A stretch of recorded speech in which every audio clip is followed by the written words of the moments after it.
Parashat Mas'eh, qui nous parle des 42 voyages qui ont permis aux enfants d'Israël de traverser le désert et aboutir en terre de Canaan, qui vont transformer en Eretz Israël. Eretz Israël, pour le peuple d'Israël, pour la Torah d'Israël, grâce au Dieu d'Israël. Et c'est dans cette paracha que la Torah va nous délimiter la terre d'Israël, en nous donnant l'ordre, Vishavtem ba, de s'y installer. D'après le Ramban, il s'agit d'une mitzvah aseh min Torah.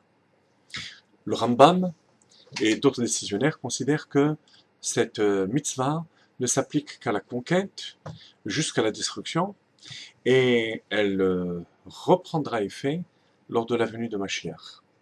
Mais d'après tout le monde, il y a, par rapport à la terre d'Israël, une relation intrinsèque entre la terre d'Israël, la Torah d'Israël et le Dieu d'Israël.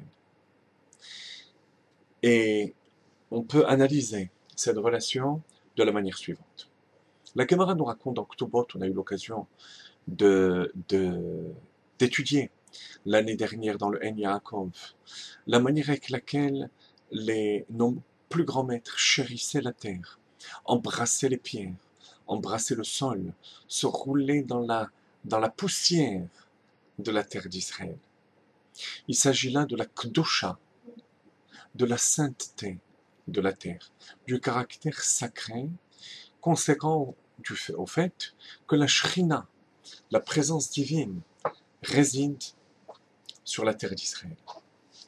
Et puisque il y a chez chaque juif cette âme juive qui le connecte directement à Kadosh Baruch Hu, on comprend aisément que cette terre soit connectée, soit reliée plutôt, ou unie au peuple juif et à Kadosh Baruch Hu.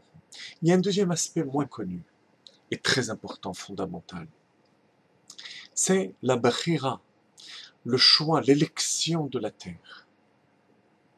Au même titre qu'Akadosh Baruch Hu a élu le peuple juif, Vihitem li segula, ou bien comme on dit chaque matin, Uvanu vacharta mikol ha'amim. Tu nous as choisis, tu nous as élus parmi toutes les nations. Il y a aussi le fait qu'Akadosh Baruch Hu ait élu Bachar HaKadosh Baruch Hu Be'eretz Israël, comme dit le Midrash. Akadosh Baruch Hu a élu la terre d'Israël pour que le peuple juif y habite et pour y faire résider sa Shrina. Quelle est la différence entre Bechirat Eretz Israël et Kedushat Eretz Israël? La différence est la suivante. Kedushat Eretz Israël a attrait au sentiment, ou à la compréhension, ou les deux en même temps. Il s'agit de tout ce qui nous permet de comprendre et de ressentir quelque chose. Alors là, on parle de Kedusha d'Eretz Israël. Qu'est-ce qui se passe lorsque on ne ressent pas forcément cette Kedusha? Malheureusement, du fait qu'on est encore en exil, même en Eretz Israël, on est en exil. À cause de nos fautes, on a été exilé de notre terre. Chaque juif le dit, même s'il se trouve en Eretz Israël. Alors donc, cette Kedusha de la terre, on ne la ressent pas à tous les moments, dans n'importe quelle condition, et quelle que soit la situation.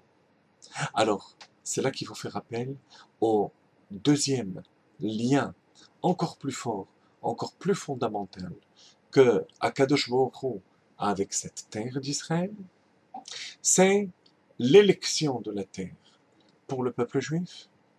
Et inversement, le juif qui sait et qui a la émouna, la foi parfaite de cet attachement au-delà de la raison avec la terre d'Israël. Voilà, chers amis, les deux éléments très importants à intégrer, en particulier dans la situation dans laquelle on vit en ce moment, où certains vont essayer de remettre en question cette appartenance de la terre au peuple d'Israël, alors que le Holy Book, le livre saint reconnu par toutes les religions du monde, le déclare, et à plusieurs reprises, que cette terre appartient au peuple juif et qu'on n'a jamais désespéré d'y retourner, d'avoir la foi en la venue de Mashiach. ואף על פי שיתמהמה עם כל זה אחכה לו בכל יום שיבוא, אמן כן יהי רצון.